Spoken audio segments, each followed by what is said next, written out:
Ei, Grow Lover, tá no ar mais um Gente Dá Trabalho, o podcast da Grow, que mostra como a gestão de pessoas é o motor por trás dos resultados. No episódio de hoje vamos falar sobre vendas, mas com um olhar diferente. E de que vender não é só uma técnica, né? Mas também é gestão de pessoas. E aí eu trago para falar desse bate-papo nosso hoje aqui o PC Macedo, que é um empresário especialista em vendas e fundador da Prospect Vendas. Com décadas de experiência ali no mercado comercial, ele ajuda empresas a desenvolver modelos de vendas personalizados baseados em treinamento, técnica e processo. Seja muito bem-vindo.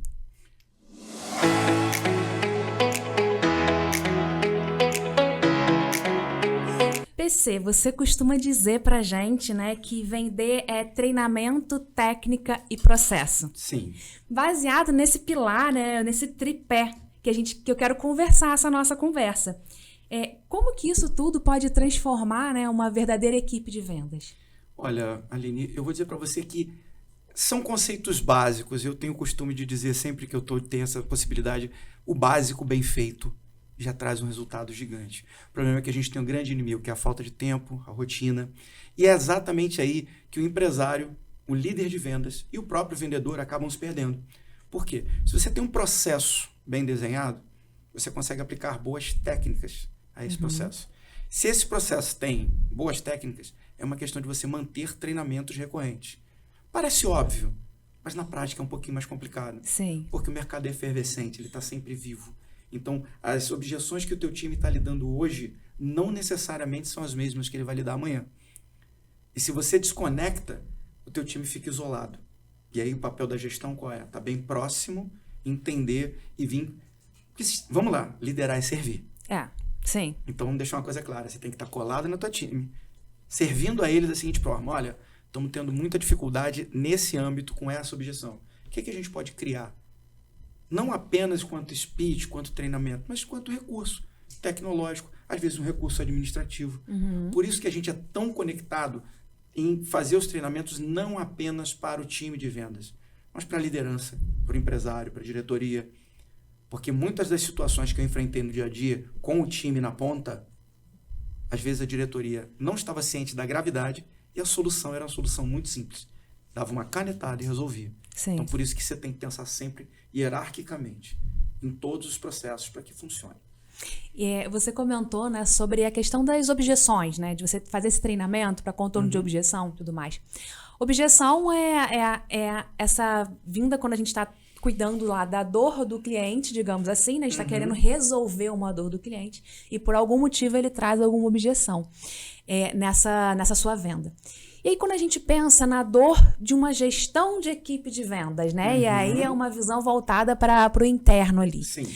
Quais são você tem percebido, né, as principais dores nesses atendimentos que você tem realizado? Sim. Existem algumas dores de equipes de vendas que acabam se sobressaindo e você acaba tendo uma recorrência maior quando você esbarra nos clientes?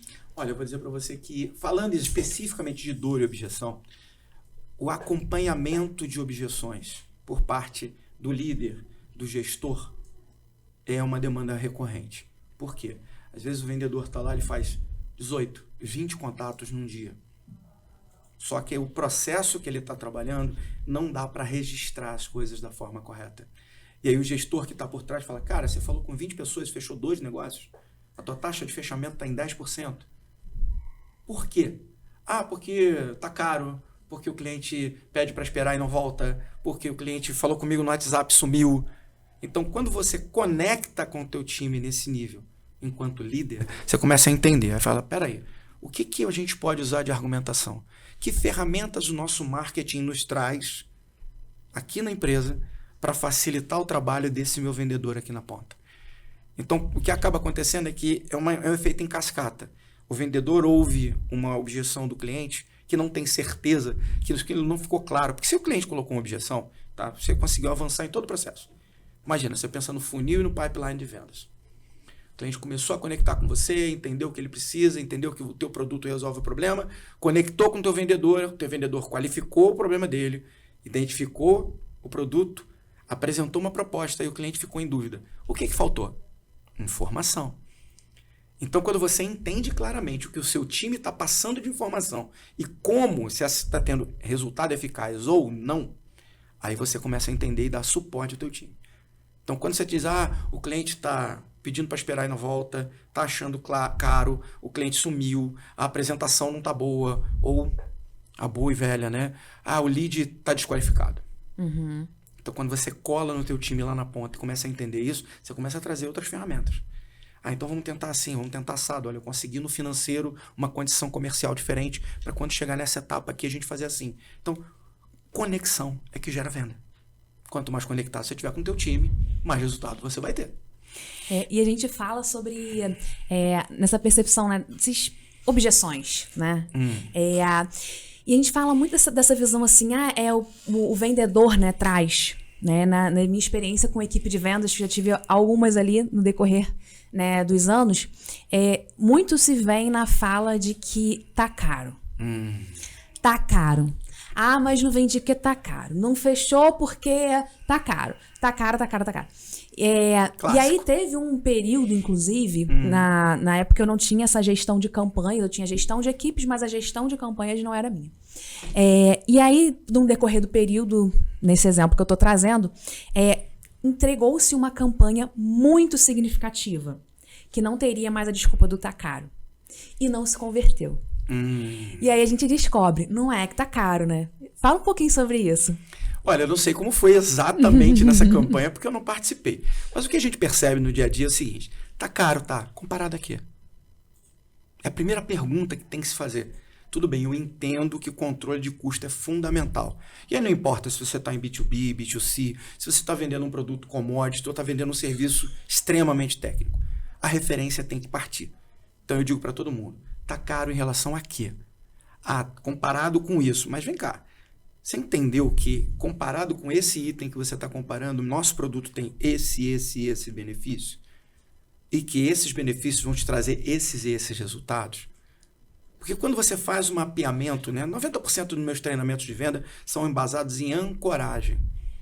Que é quando você vem, durante o teu speech de venda, durante a sua conversa com o cliente, você começa a pegar os pontos que são mais importantes para ele com relação à solução que o problema apresenta. Que o produto apresenta. E aí o que acaba acontecendo?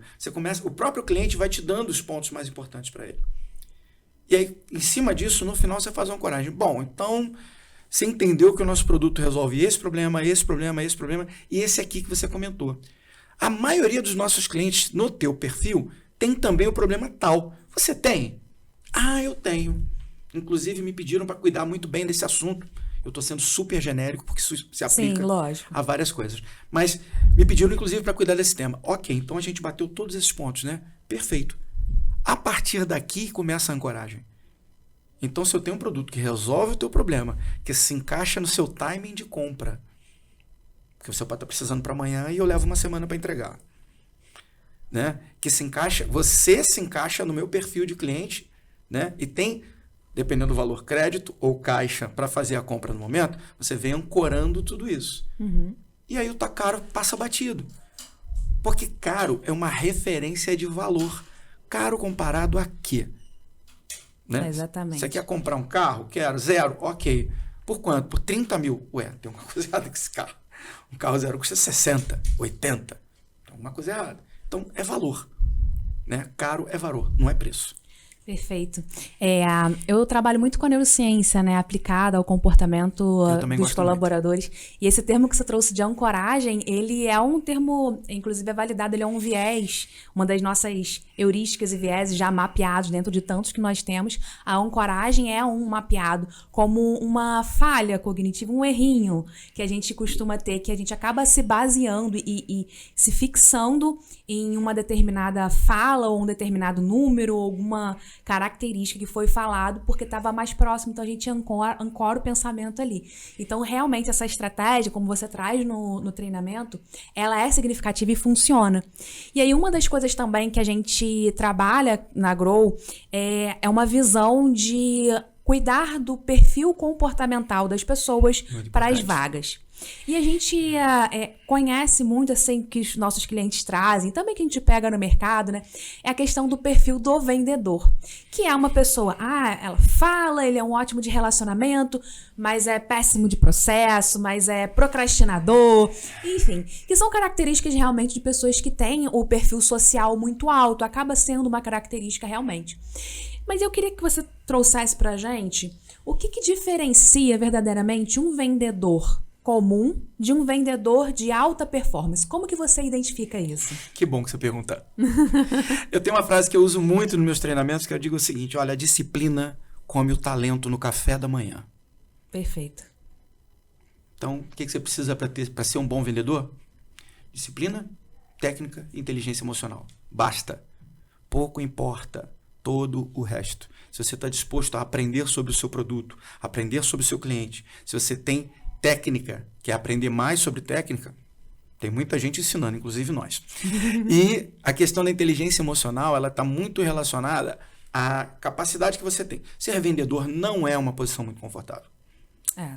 Leva muito não, né? Exatamente. Mas eu digo que é um privilégio. Porque você, né? Nós aqui estamos trabalhando muito na questão do RH, são pouquíssimos os cargos que conseguem aumentar seus próprios salários. Verdade. Nós temos esse privilégio. Então, a grande vantagem que você tem, por um lado, é também uma grande dificuldade que você tem que driblar pelo outro. Tudo é proporcional.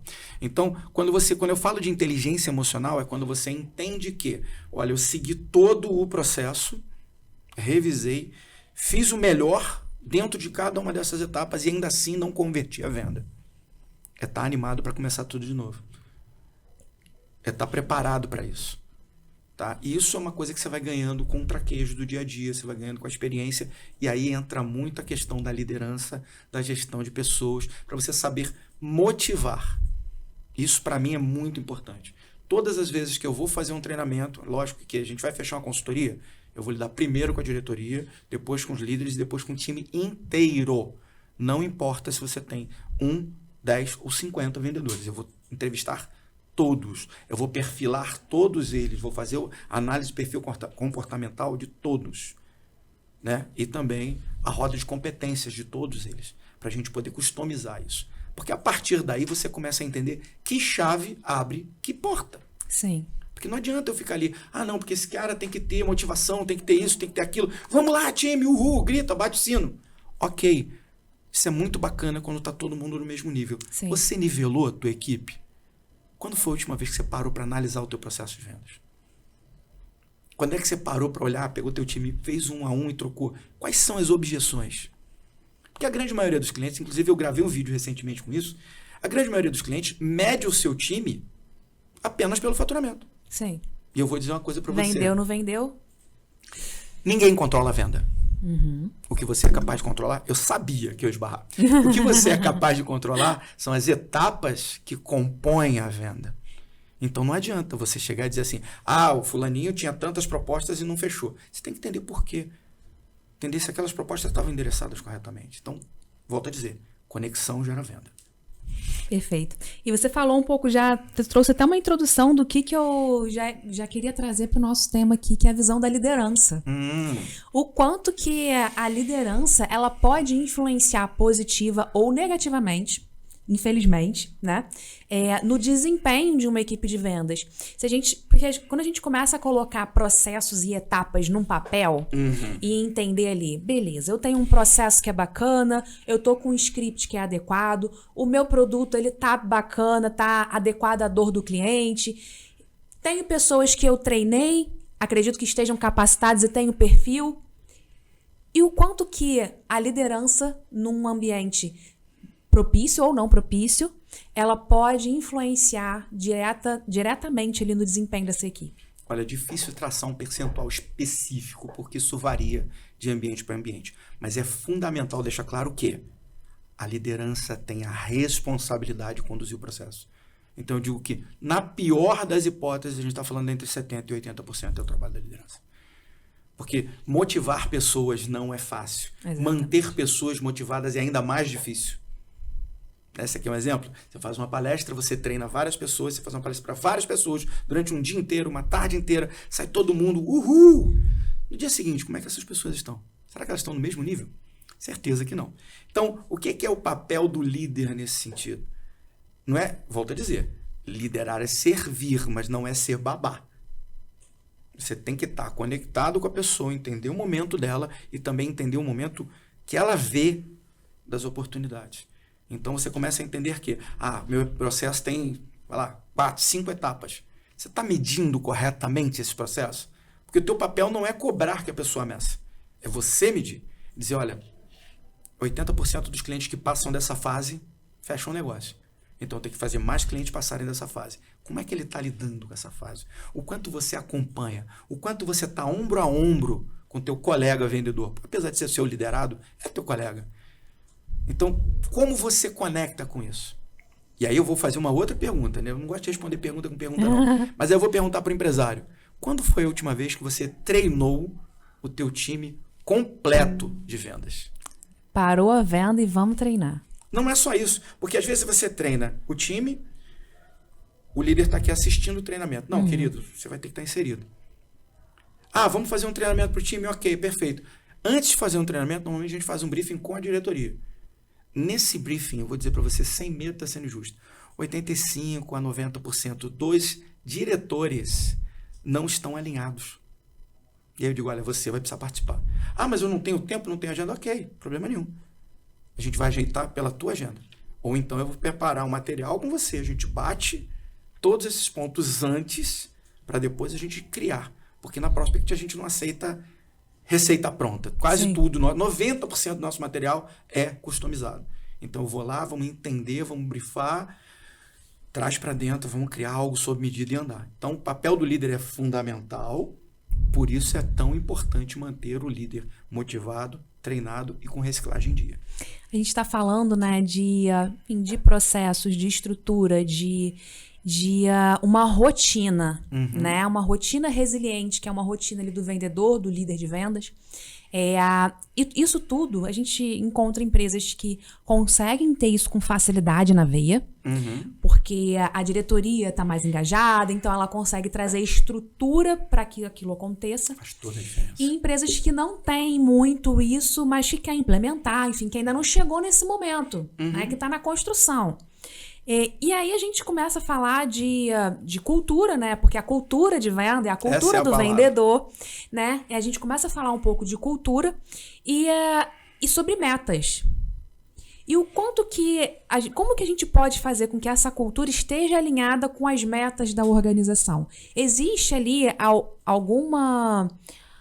algum fator-chave, algum personagem-chave dentro desse contexto que seja fundamental para fazer esse alinhamento entre cultura de vendas e metas? Eu vou dizer para você o seguinte. Existem alguns, tá? E aí eu vou te fazer uma pergunta. O quanto é mais fácil você entregar um objetivo quando você sabe exatamente o que se espera de você? Muito mais fácil. Nosso cérebro pede clareza. Ele quer ele quer saber onde a gente está pisando. Então, quando você tem uma clareza, fica muito mais fácil até para você pensar nas soluções e no caminho que você vai seguir. E aí vamos... Perfeito, já está claro aqui o que você tem que passar para o vendedor. Ok. E para o líder desses vendedores? Está claro o que ele tem que pedir lá na ponta? O diretor, o gerente, a etapa anterior, todos têm que estar engajados nessa tarefa. Porque cultura é uma soma de todos. Perfeito. Eu não posso ter uma cultura, você outra, a gente trabalhar na mesma empresa. Não vai funcionar. Perfeito. Então, esse é um conceito básico. Como é que você engaja isso no dia seguinte, no dia a dia da empresa? É trabalhoso, mas não é difícil. É só você fazer uma conta muito simples. Quanto tempo você investiu e quantas vezes você repetiu informações sobre a cultura e os objetivos da empresa para o seu time de venda? Que é o time que está falando com o teu cliente, tá? Vamos deixar isso claro. É o cara que faz a imagem da tua empresa ir para cima ou para baixo. E aí eu vou te perguntar, você investiu tempo nisso? De quanto em quanto tempo você acompanha essa rotina? Você entende, ou melhor, o seu time entende com clareza os objetivos de repassar a cultura da empresa? Porque a cultura vem antes do produto, a cultura vem antes do preço, vem antes da negociação, vem tudo. é quando você escolhe essa marca ou aquela. Eu ouso dizer, embora não seja especialista em branding, a gente lida com isso todo dia, né? Eu digo que a cultura é o alicerce do branding. Sim. Não tem outra forma. Sim. Então, muito claramente, para engajar, todos têm que estar no processo, a linguagem tem que ser a mesma e ela tem que ser tão treinada quanto os argumentos de venda. Porque quando você faz isso, o teu vendedor na ponta, ele começa a falar da cultura com mais qualidade, com mais desenvoltura, com mais tranquilidade. E aí você percebe o vendedor de performance e o vendedor sem performance. É exatamente aí que você começa a ver. Esse aqui sabe mais que o outro? Sabe. Por quê? A culpa é dele? Não. A culpa é minha como líder, que não qualifiquei um da mesma forma que o outro. Porque as pessoas são diferentes. Sim. Você tem que saber lidar com isso. Perfeito.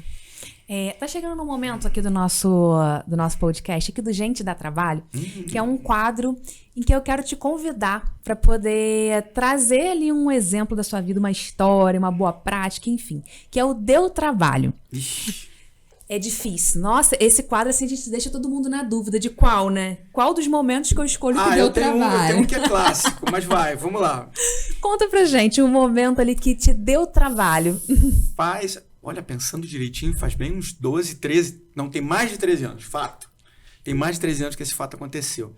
Eu me lembro que eu dirigia na época um time de vendas de uma empresa, enfim, nacional da área de ferramentas, MRO, e a gente tinha 12 representantes.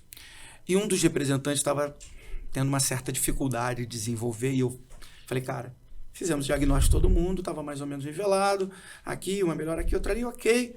O problema era a gestão de tempo. E aí era um senhorzinho, né? Tudo bem que eu também já estou um senhorzinho, mas na época, né? 14 anos atrás, ele já era um senhorzinho, eu ainda não era. E aí, sentamos para tomar um café e eu fui conversar com ele.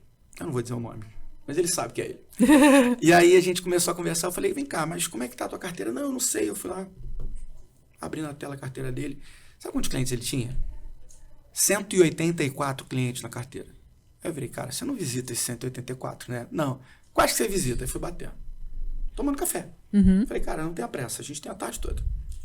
É um dia, gente. É uma tarde. Você às vezes muda a vida da pessoa por uma tarde. Aí começamos a entender. Ok, os teus 10 principais clientes são esses aqui. Ok. Beleza. Me fala desse aqui. Seu João. Não era o João, mas enfim. Seu João, me atende lá super bem, a empresa é super grande e tal, o comprador é bom e tal, ok. Quais os mixes de produtos você vende para ele? Eu vendo isso, isso e isso. Ok. A gente tem outros 5 mixes de produto que você não está oferecendo para ele. Você está fazendo esse cálculo? Ele falou, não, então peraí. Aí eu imprimi a lista, falei, aqui estão teus 10. Vamos fazer um deverzinho de casa? Vamos. Beleza, eu comecei a imprimir tempo. Eu falei, ok. Fora esses 10 aqui, quem que você mais visita? Abri o relatório dele aqui e fiquei olhando. Eu visito muito seu fulano. Ok. Você não acha que você está visitando mais tempo um cara que compra menos? E você podia dedicar mais tempo a ampliar seus mixes num cliente que tem mais potencial? Falei, vamos fazer um roteiro de venda juntos? Vamos, eu vou fazer um roteiro para o mês que vem, tá? Tá, sentamos, você tem que visitar esse cara aqui, sobrando tempo a gente faz esse. Ok. Depois você bota em ordem pela questão geográfica para você fazer o teu roteiro, a tua logística não ficar complicada. Ok, perfeito, funcionou. Ele fez um mês, fez o segundo, no terceiro ele bateu meta, no quarto mês ele ganhou o prêmio do quadrimestre, que era um cruzeiro. Você acredita que a esposa dele foi na empresa me agradecer? Cara, muito você bacana. Não tá entendendo quanto eu fiquei... Me arrepio até hoje. Isso aqui ninguém consegue muito fingir. Bacana. Cara, eu fiquei muito feliz. Porque ela veio, falou com a gente, olha, desde que a gente casou, nunca mais a gente viajou, nunca tive uma viagem dessa. Muito bacana. Eu nunca tive uma viagem dessa, foi muito legal. Poxa, a gente vai guardar isso pra vida toda. E eles me agradecem até hoje. Eu vou dividir com você uma coisa. Anos depois, eu encontrei com ele em uma outra empresa. O cara que estava comigo, né, acompanhando a visita, ele largou o que estava fazendo, atravessou o estacionamento inteiro, veio e me deu um abraço. Cara, quanto tempo? A gente conversou rapidamente. Aí ele falou, quem é? Eu falei, um ex-funcionário meu. Aí ele olhou, pô, mas você liderava a equipe? Você era uma mãe, né? Eu falei, era uma mãe, só que meu apelido era Capitão Nascimento. A questão é você saber cobrar, não é a questão da intensidade. Sim. Ajudar no ponto certo. Então, essa é uma história de gente que deu trabalho e que deu muito certo. Sim. Tem algumas outras que deram errado, a gente pode até contar numa outra etapa. Nem sempre a gente ganha, mas quando a gente ganha, o resultado é bem bacana. É muito bacana como a gente... eu quero até trazer, não sei se você já viu, tem um TEDx que fala que é do momento pirulito. Se você não viu ainda, eu vou falar para você assistir, quem tá com a gente também para poder assistir. Você trazendo esse exemplo, me veio nitidamente esse vídeo, né? Que fala exatamente o quanto que você, sem perceber, às vezes você não faz na intencionalidade, mas aí tem uma história, enfim, por trás, né? Que você se torna esse momento pirulito da pessoa. Né? No caso do exemplo que eles trouxeram, que a pessoa, ele entregou um pirulito e aquilo fez com que ele conhecesse uma outra pessoa e se casasse, era uma pessoa muito tímida, nananã. E aí aquele cara que entregou um pirulito que não fazia a menor ideia do que estava fazendo, era só uma brincadeira e tal, ele se tornou algo muito significativo na vida da pessoa só porque entregou um pirulito. Então, e aí eu costumo trazer essa visão, né, de quantos momentos pirulitos você tá trazendo ali no seu dia a dia, né? E aí foi uma tarde sua, que lógico, uma tarde que você organizou um processo, uma rotina, uma gestão de tempo, que ele poderia ter ouvido e ter simplesmente deixado passar e não seguido nada, mas ele resolveu seguir e trouxe uma mudança significativa nos resultados dele, que influencia ele diretamente em casa, porque você não tem uma chavezinha que desliga, cheguei do trabalho, saí do trabalho, você não tem essa chavezinha. Então influencia diretamente. No caso dele foi super positivo, né? Então você proporcionou esse momento pirulito para essa pessoa que foi uma mudança de chave para ele. Deixa eu dividir então uma coisa com você. Eu nem sabia desse conceito do momento pirulito, tô aprendendo agora, mas esse é o propósito da Prospect. Perfeito. É mudar a vida das pessoas através das vendas. Assim como quem nos segue, enfim, já viu em alguns outros programas e nas nossas redes sociais, a minha vida foi modificada pelas vendas. Né? Eu digo para todo mundo, aqui eu ainda não tinha dito, eu sou filho do catador de lata com a manicure. Se hoje eu tenho uma formação superior, eu falo alguns idiomas, eu tenho uma vida boa, consigo dar uma boa vida à minha família, foi por conta das vendas. E aí eu decidi o seguinte, falei, cara, eu tenho que dividir isso com mais pessoas, porque a vida de todos melhora. Não apenas do empresário, do líder de vendas, do vendedor, mas das suas famílias, das pessoas que estão em volta. E algumas daquelas que estão já sem esperança, algumas daquelas que já estão assim, poxa, o que eu vou fazer da vida? Quantos e quantos treinamentos a gente ministra para vendedores que estão na minha faixa etária, eu fiz 54 agora esse mês, e dizem assim, cara, eu estou sem perspectiva. E é aquele cara que fica assim, pô, se eu perder esse emprego, eu vou fazer o quê? Cara, você tem que se manter qualificado, você tem que manter estudando. Senão, eu tenho uma gíria, senão você vai acabar dormindo com um dinossauro. Né? Então, é isso. A vontade que a gente tem de impactar positivamente a vida das pessoas e dividir esse conhecimento é que nos move. Eu podia continuar trabalhando especificamente no meu cantinho, sem estar aqui dividindo conhecimento, sem estar desenvolvendo as atividades que a gente dispõe na Prospect. Mas ia faltar alguma coisa. Ia. Porque não acaba que você não consegue replicar também o que você aprende, enfim. E aí é uma coisa que eu percebo nesse perfil vendedor, né? Você tem um perfil super vendedor, Obrigado. Né? Isso é uma coisa muito positiva, né? Tem gente que acha que não. Porque Poxa, nem fala. Tem gente que acha que não. Mas hoje em dia você ter alguém com um perfil vendedor é muito difícil. E uma pessoa que tem esse perfil vendedor, que tem essa habilidade de fala, mas também de entender, né? E de colocar a fala na hora certa, porque não é só você falar, né? Você tem que colocar a fala na hora certa. Mas é o que eu falo, é técnica. Não é fácil. Isso é difícil de encontrar. E a gente tá chegando nos nossos momentos finais aqui.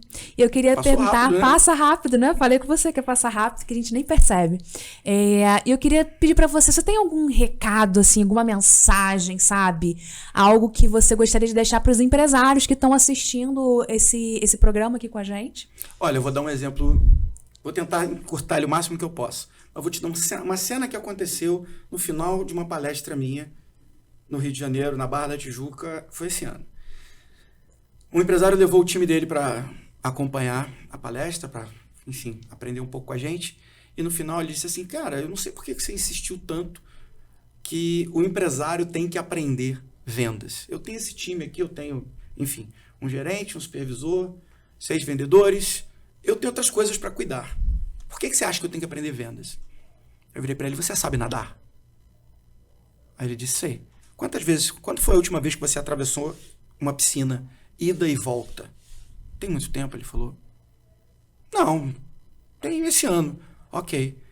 Se o futuro da tua empresa, se o sustento da sua família dependesse de todo dia de manhã você atravessar uma piscina, ida e volta 4 vezes, você conseguiria fazer isso? Claro, só porque você sabe nadar, né? Perfeito. Com vendas é a mesma coisa. Porque se você não souber vender, você tem um time, ok. Qual é o teu principal vendedor? É o João. Ok. Quanto das tuas vendas passam na mesa do João? 30%. Uhum. Se o João for comprado pela concorrência, se a esposa do João passar num concurso público e for morar num outro estado e o João for embora, você vai conseguir refazer seu processo? Você tem gente para isso? Você está estruturado? Você tem caixa para isso? Venda é conexão. Se você não estiver lá, alguém vai estar. É basicamente isso. Muito obrigada, PC. Obrigado você. E para você que ficou aqui com a gente e está começando a perceber que vendas, né, um olhar estratégico sobre vendas e gestão de pessoas é fundamental para trazer resultados. Então já fica a dica para você compartilhar esse episódio com aquele empresário que precisa aprender a nadar. E fica nosso convite para o próximo podcast. Gente, dá trabalho, porque a gente sabe que dá mesmo, mas também traz muito lucro. Até a próxima.